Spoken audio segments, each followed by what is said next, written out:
Bonjour, je suis Lo, artiste peintre, peintre de marine. Dans sa vie d'artiste, il est important de connaître les différents mouvements artistiques. Aujourd'hui, l'impressionnisme. Alors l'impressionnisme, c'est quoi? L'impressionnisme se définit comme un mouvement culturel et artistique apparu en France dans les années 1860, en opposition à l'art académique. L'impressionnisme touche principalement la peinture. Plusieurs principes ressortent de l'impressionnisme. En un, picturalement, il représente le caractère éphémère de la lumière. En deux, les formes souvent suggérées, les effets et les couleurs sont mis en avant plutôt que le dessin formel. En trois, l'impressionnisme n'est nullement régi par des règles académiques rigoureuses, puisqu'il s'oppose à l'académisme. Donc on y retrouve des compositions inhabituelles. En quatre, il représente une nouvelle esthétique avec une touche rapide, simple et une spontanéité. En cinq, les artistes peignent généralement en plein air, sur le motif. 6. Les sujets sont modernes et représentent principalement des paysages, des scènes de la vie quotidienne et des loisirs de l'époque. Alors voici un brin d'histoire. Dans les années 1860-1870, les artistes qui seront les futurs impressionnistes continuent de vouloir exposer au Salon de l'Académie des Beaux-Arts, car il s'agit d'une exposition annuelle d'envergure. Le seul moyen pour l'artiste de se faire connaître. 1859 est une date importante, avec l'arrivée de Claude Monet à Paris et le retour de Degas. Pissarro est accepté au Salon, mais Manet, Fantin-Latour et Whistler sont refusés. De manière générale, la critique considère le Salon de 1859 comme le déclin de la peinture académique. Un groupe d'artistes se forme en 1860 avec Degas, Manet, Fantin-Latour et les sœurs Morisot. En 1861 avec Pissarro, Guillaumin, Cézanne. Puis en 1862 avec Monet, Basile, Renoir et Sisley. En 1863, lors du Salon des Refusés, la peinture de Manet fait scandale. Il présente un nu réaliste qui est considéré comme vil par les critiques et le public. Les scandales ne font que commencer. En 1867, face à la sévérité du jury, une pétition est signée par Cézanne, Renoir, Basile et Pissarro pour demander un nouveau salon des refusés. La demande est refusée. Au même moment se tient l'exposition universelle où Manet est refusé. En réponse aux obstacles qui se dressent devant lui, il installe un pavillon et tient sa propre exposition, tout comme Courbet. En 1868, le jury du salon se montre plus clément et les jeunes artistes, à l'exception de Cézanne, sont reçus. En 1869, Renoir et Monet peignent plusieurs toiles à la Grenouillère, site très convoité par la bourgeoisie. Ces toiles sont considérées comme les premières réalisées dans le style impressionniste. L'esthétique de ce que l'on nomme alors l'école des Batignolles transparaît au salon de 1870. Malheureusement, la guerre franco-allemande de 1870-1871 a de fâcheuses conséquences sur le groupe. Le marchand d'art Paul Durand-Ruel s'est réfugié à Londres.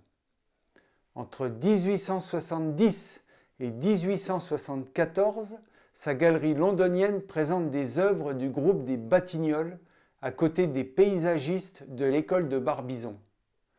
En 1872, le marchand d'art achète à Monet ses premières œuvres. puis par la suite il va en acheter à Degas, Pissarro, Sisley, Renoir et Manet. Après la guerre, le groupe rencontre des problèmes. Ils décident de s'imposer grâce à leur projet d'exposition collective. En 1874, leur projet se concrétise. L'exposition vise à présenter des artistes modernes, au sens large du terme. Le choix ne fait pas l'unanimité. Les artistes qui retiennent le plus l'attention sont Degas, Renoir et Monet. L'œuvre de Monet, Impression soleil levant, va donner le nom au nouveau style, sous la plume satirique de Louis Leroy, journaliste au Charivari. La deuxième exposition, en 1876, est encore plus critiquée que la première. Elle a lieu chez Durand-Ruel. Le groupe adopte officiellement le titre impressionniste. Pour le marchand d'art, c'est la catastrophe commerciale. Il échappe de peu à la ruine. Les artistes participant aux expositions impressionnistes sont interdits de salon en 1877, faisant partir ceux qui espèrent une reconnaissance officielle, comme Cézanne qui ne participe plus à aucune exposition impressionniste. Les grandes figures du mouvement à ses débuts doivent faire face à la pression politique et financière. Renoir et Sisley sont absents de la troisième exposition de 1879. Monet est absent de la quatrième exposition en 1880. Finalement, Caillebotte, Monet, Renoir et Sisley ne participent pas à la cinquième exposition en 1881. Ils se tournent à nouveau vers les institutions officielles, notamment le Salon des artistes français qui succède au Salon de l'Académie des Beaux-Arts en 1880. Les années 1880-1886 sont difficiles. Il y a des divergences au sein du groupe. Malgré ça, l'impressionnisme gagne en reconnaissance. Les accents républicains dans certaines toiles de Monet sont appréciés et le nouveau régime politique joue en faveur des peintres modernes. L'impressionnisme se taille une place au salon avec le soutien de Durand-Ruel et d'autres grands marchands d'art. À partir de 1882, la cote des impressionnistes augmente. Durand-Ruel joue un rôle clé dans la diffusion et l'acceptation de l'impressionnisme, grâce à ses contacts et à ses expositions en Europe et aux États-Unis. 1886 est l'année de la dernière exposition impressionnisme et le début de son succès international. Marie Cassatt joue un rôle important dans le développement du mouvement aux États-Unis. L'intérêt des collectionneurs américains pour l'impressionnisme explique le grand nombre d'œuvres impressionnistes dans les musées américains. Claude Monet est la figure la plus connue du mouvement. Une colonie d'artistes nord-américains se forme auprès de lui à Giverny dans les années 1886-1887. Parmi eux, le Canadien William Blair Bruce. Les impressionnistes sont consacrés à l'exposition universelle de 1889. Par la suite, avec le décès de plusieurs membres, le groupe se disperse. Les membres restants prennent des voies différentes.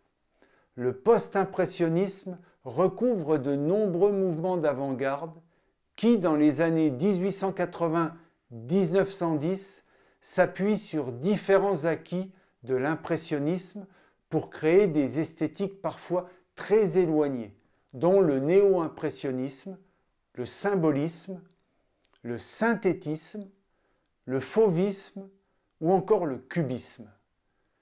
Les principaux membres du mouvement impressionnisme sont Frédéric Bazille, Gustave Caillebotte, Marie Cassatt, Paul Cézanne, Edgar Degas, Armand Guillaumin, Claude Monet, Berthe Morisot, Camille Pissarro, Auguste Renoir et Alfred Sisley. En résumé, ce qu'il faut retenir de l'impressionnisme. Le style apparaît en Europe dans les années 1860 et est consacré en 1889. Les expositions impressionnistes de 1874 à 1886 ont réuni des artistes au style varié qui rendent difficile une définition précise d'un style propre. C'est l'œuvre de Claude Monet, Impression Soleil Levant, qui est à l'origine du nom du mouvement, impressionnisme. Les impressionnistes composent principalement en plein air. Avec l'arrivée des tubes de peinture en 1859, l'usage de couleurs vives se répand grâce aux pigments artificiels. L'impressionnisme s'oppose à l'académisme. Les artistes essaient de créer un effet d'instantanéité et de mouvement.